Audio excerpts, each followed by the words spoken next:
করেছিলেন এবং রাজনৈতিক দলের প্রতিনিধিরা তাদের যে দলীয় অবস্থান সংস্কার বিষয় সেটা তুলে ধরেছেন।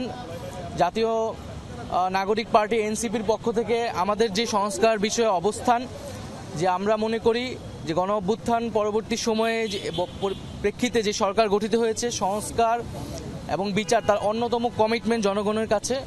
ফলে মৌলিক সংস্কারের ভিত্তি এই সরকারের সময়ই তৈরি করতে হবে এবং সকল রাজনৈতিক দল মিলে যে একটা ঐক্যমত পোষণ করতে হবে, যেটা জুলাই সনদের কথা বলা হচ্ছে। সেই জুলাই সনদে স্বাক্ষরের মাধ্যমে আমাদের জনগণের কাছে আমাদের যে কমিটমেন্ট সংস্কারের এবং সংস্কারের যে ধারাবাহিকতা সেটার বাস্তবায়নের জন্য আমরা জুলাই সনদে তার দ্রুত বাস্তবায়নের কথা বলেছি।